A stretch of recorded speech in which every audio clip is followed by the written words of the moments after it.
Eu sou Inês Rocha e este é o P24. A construção modular pode ajudar a resolver a crise da habitação?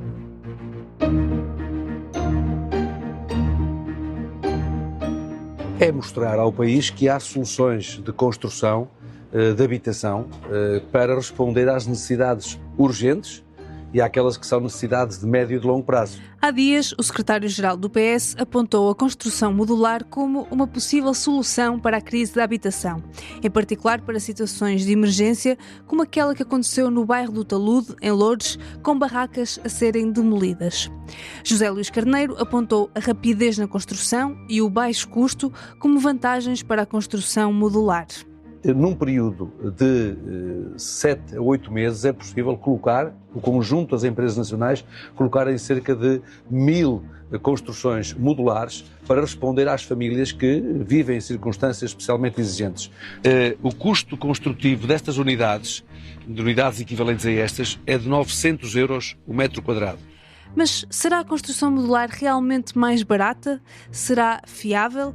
E o que a impede de ser adotada em larga escala num país onde a escassez de habitação continua a ser um dos principais problemas sociais?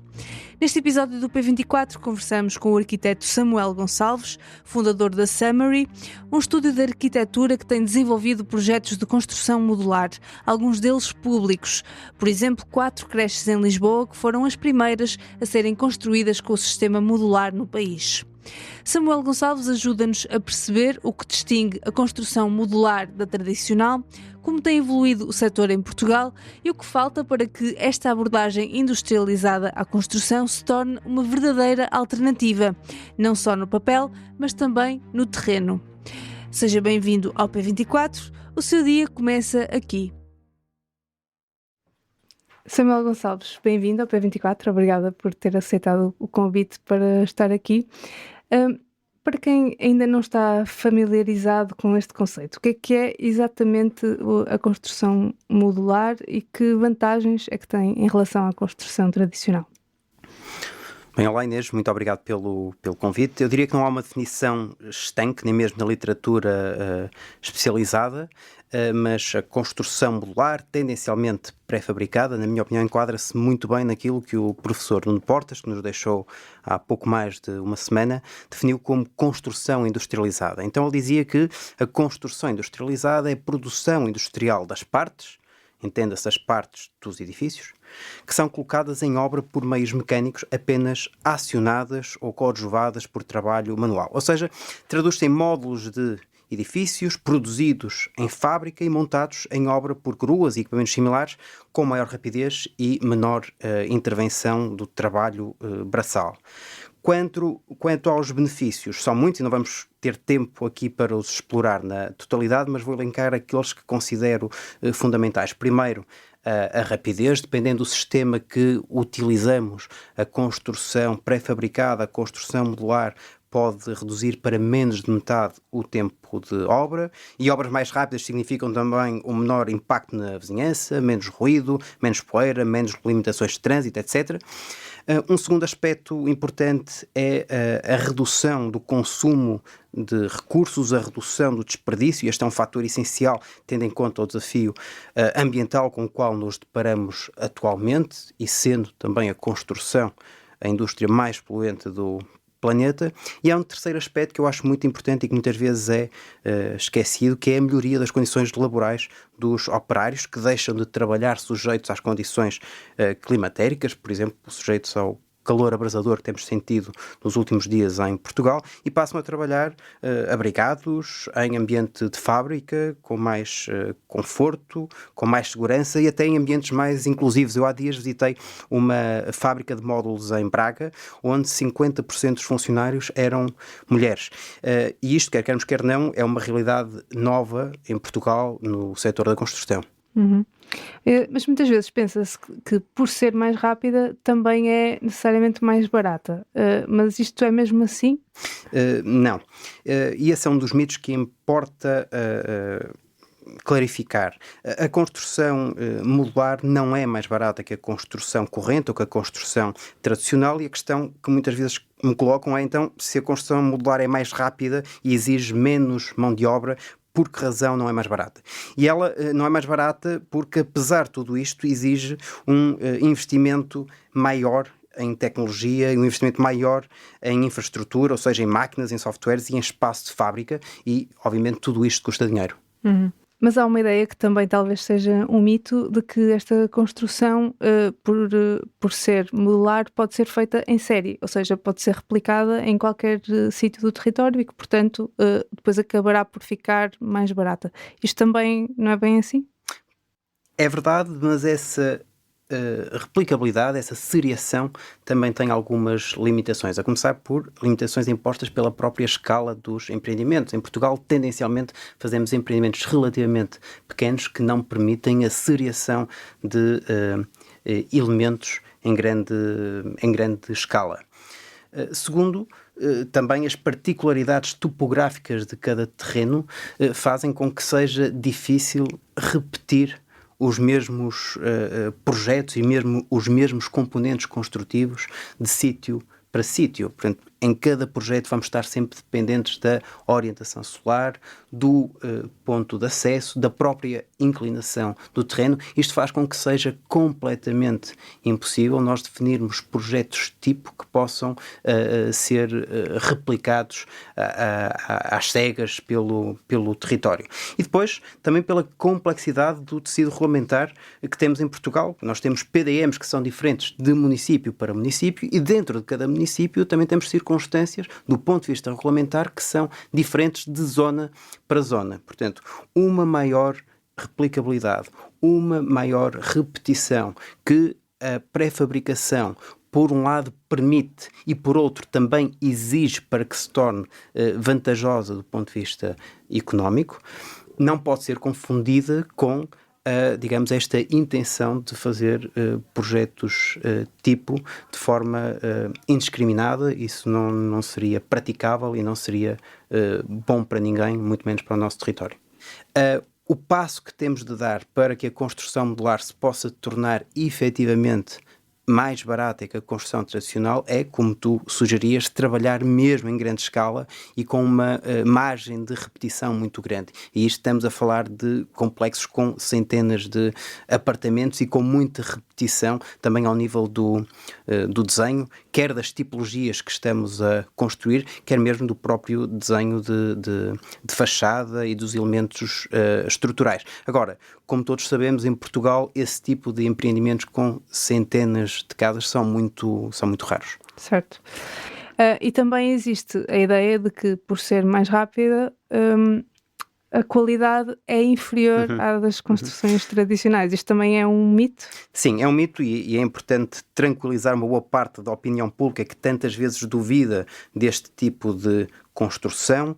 Importa clarificar que a construção modular tem de seguir exatamente os mesmos pressupostos ao nível da segurança e da resistência estrutural que qualquer outra construção, eu diria até com a vantagem de permitir uma maior monitorização do processo produtivo que vai acontecendo essencialmente dentro de fábrica, em ambiente controlado e não no estaleiro de obra. E, portanto, tendencialmente, estes métodos mais controlados, mais monitorizados, vão conduzir a um crescimento da qualidade e não o contrário. Portanto, podemos ter construções concluídas muito mais rápido do que o normal, mas depois quem constrói ou quem quer comprar esbarra na burocracia. Como é que funciona este tipo de construção a nível de licenciamento? E o que é que deveria mudar na tua perspectiva? Sim, eu diria que do ponto de vista burocrático e do ponto de vista de licenciamento não há propriamente uma limitação relativamente à construção pré-fabricada e às construções modulares. Aliás, no licenciamento das obras particulares essa limitação não existe e no caso dos processos públicos de empreitada até saiu recentemente uma portaria, a portaria 255 de 2023, que até veio flexibilizar a implementação da pré-fabricação em obras públicas, com uma norma que permite ligeiras adaptações do projeto dentro de limites pré-definidos, por forma a garantir a abertura necessária em termos concorrenciais para que várias empresas construtoras, pré-fabricadoras, possam concorrer à mesma obra, adaptando-a ligeiramente para ser mais coincidente com os seus sistemas produtivos. Mas não existindo limitações, também não existem propriamente medidas ativas que fomentem a implementação destes métodos construtivos mais industrializados e em larga escala em Portugal. E aqui podemos falar de incentivos que já foram experimentados com sucesso noutros países europeus, como, por exemplo, o aumento exponencial da procura por parte das entidades públicas. Portanto, só o setor público tem a capacidade de forçar o mercado em grande escala a avançar nesse sentido, digamos, capacitar-se tecnologicamente para responder de forma mais industrializada e de forma mais modular. Através também da premiação da rapidez na execução das obras. Esta premiação da rapidez nas obras públicas praticamente não existe. Isto poderia levar-nos aqui para outra conversa que hoje não vamos ter tempo de explorar. E nas obras particulares existe, mas de forma muito incipiente. Portanto, qualquer promotor tem sempre de pagar as taxas municipais e, portanto, uma obra mais rápida paga uma taxa municipal mais baixa que uma obra mais lenta. Mas a diferença de valor é residual, é ínfima, tendo em conta o investimento global daquela construção e, portanto, acaba por ser também uma vantagem que não é suficientemente grande para influenciar o mercado. E um terceiro aspecto é criar programas de incentivo concretos que visem a promoção de investigação e desenvolvimento nesta área. E aqui há vários exemplos, como o caso dos Países Baixos, que são precursores neste campo. Mas quando estamos a falar de casas móveis, portanto, construções modulares que se podem mover para outro espaço, a situação complica-se, nomeadamente para conseguir um crédito de habitação ou um seguro. É muito mais difícil do que no caso da construção tradicional. Bem, eu diria que aí tem muito a ver com a forma como o próprio processo de licenciamento é instruído. Nós, quando fazemos o licenciamento da construção de uma habitação, nem sequer temos de ir ao detalhe de demonstrar que aquilo vai ser feito através de métodos pré-fabricados ou não. O que acontece muitas vezes, e é o que gera estas confusões, é que há pessoas que julgam que podem construir casas pré-fabricadas em zonas sem capacidade construtiva, como reservas ecológicas ou reservas agrícolas, e, portanto, nesses casos específicos, é natural que exista alguma dificuldade ao nível dos seguros e mesmo ao nível do crédito bancário, porque, de facto, aquilo vai ser uma construção, em última instância, ilegal. E isso é algo que mesmo, digamos, na minha prática profissional, eu tento combater, o tipo de processos nos quais eu não quero, obviamente, estar envolvido, porque acho que a construção modular tem inúmeras vantagens que merecem ser exploradas, mas essa não é uma delas. Uhum. Como é que tem sido a evolução deste setor em Portugal? Estamos a acompanhar a tendência europeia ou ainda estamos muito atrás? Sim, Portugal ainda compara mal com os melhores exemplos no contexto europeu, mas tem havido uma evolução enorme nos últimos anos, que eu diria que se faz sentir a dois níveis. Primeiro, ao nível do investimento realizado por empresas nesta área, que tem aumentado muito nos últimos 3 ou 4 anos.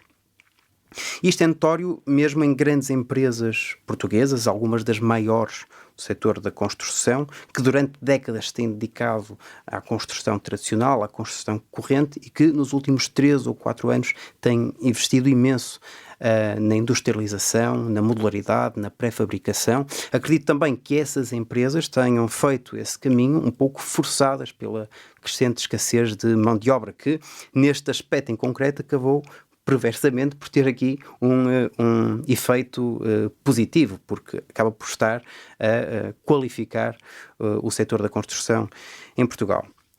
Segundo, ao nível académico e científico, nos últimos 3 anos, o número de artigos científicos produzidos em Portugal em torno destes temas duplicou, o que demonstra também este crescente interesse por parte de toda a comunidade académica nesta área. Eu sei que tem feito alguns projetos deste tipo de construção e projetos públicos também. Diria que, como sugeriu recentemente o líder do PS, a construção modular pode ajudar a resolver a crise da habitação em Portugal? Sim, a construção modular faz parte da solução, mas não fará tudo sozinha. Primeiro é preciso complementar a construção com a reabilitação e reconstrução do parque edificado existente, a começar pelos imóveis devolutos do Estado, e segundo, a aceleração que a modularidade permite não pode continuar a ser posta em causa por atrasos burocráticos. Isto parece um lugar comum, todos os agentes o referem, desde arquitetos a construtores, desde pequenos proprietários a grandes promotores, mas é importante sublinhar. O que se passa em Portugal a este nível é inaceitável e tem mesmo de mudar. Não faz sentido fazermos um projeto que permite reduzir o tempo de obra de 2 anos e meio para 1 ano e depois aceitarmos que esse mesmo projeto fique encravado por minudências no processo de licenciamento, no Tribunal de Contas ou à espera de um determinado parecer durante meses e por vezes durante anos. Portanto, eu diria que o avanço tecnológico que se exige às empresas na área da arquitetura, da engenharia e da construção tem de ser acompanhado de uma crescente desburocratização do Estado que tem vindo a gerar entropia e atrasos que são desnecessários e que tem vindo a influenciar negativamente a crise habitacional em que nos encontramos. Além desta desburocratização, o que é que lhe parece que falta para que a construção modular se torne uma solução mais comum e aceite em Portugal? Bem, eu diria que aqui podemos falar tanto do lado da oferta como do lado da procura. Do lado da oferta, eu recordo-me que há poucas semanas participei numa mesa redonda com arquitetos e com industriais sobre este tema. E recordo-me que os arquitetos se queixavam que quando desenhavam soluções modulares depois não tinham resposta do mercado, a indústria não respondia. E os industriais diziam precisamente o contrário, que era não avançavam para novas soluções porque sentiam que não havia, procura por parte dos arquitetos e dos engenheiros, não desenhavam os seus projetos tendo como intenção a produção destes projetos através de métodos industrializados e, portanto, eu diria que perante este cenário a solução terá de passar por uma maior proximidade entre projetistas e as empresas de pré-fabricação, entre as escolas de arquitetura e de engenharia e a indústria da construção, que vão ter de encontrar, digamos, uma plataforma de entendimento e modelos de se relacionarem quer tecnicamente, quer comercialmente. Do lado da procura, e como já disse anteriormente, eu diria que falta estimular uma procura especificamente dedicada à construção industrializada da habitação, sobretudo por parte dos vários organismos do Estado, em particular dos municípios. E isto é especialmente relevante no momento atual em que o Governo tem como missão aumentar largamente e de forma muito rápida a provisão de habitação pública em Portugal. Estamos a falar de mais 33 mil casas até 2030, sem contar com as 26 mil que já estão em curso no âmbito do PRR, e alguns municípios têm vindo a procurar este tipo de soluções modulares, mas acabam por ser notícia porque são a exceção e não a regra. Portanto, eu diria que o aumento da procura por parte dos organismos públicos é essencial para uma maior difusão destes métodos construtivos, e eu diria que isto é importante não só para acelerar a construção, mas também para promover o desenvolvimento tecnológico do setor, onde continuamos a ter uma produtividade aparente muito abaixo da média da União Europeia, e isto não é uma abstração, isto depois traduz-se em salários mais baixos e em maior precariedade. Portanto, eu diria que este desafio tem mesmo de ser levado muito a sério nos próximos anos. Muito bem. Samuel Gonçalves, muito obrigada. Obrigado.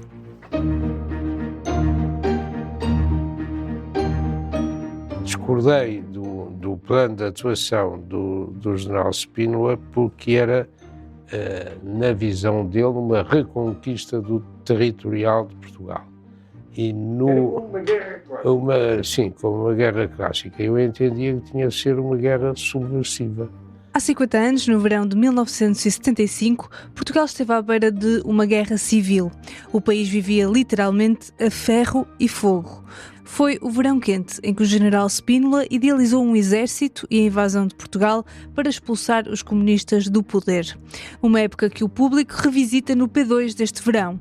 Leia o trabalho multimédia Verão Quente de 1975, um país a ferro e fogo, no site do Público. É tudo por hoje. O P24 volta amanhã. Tenha um bom dia.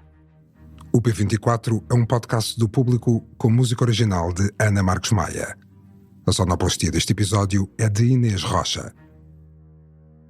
O Público fica no ouvido.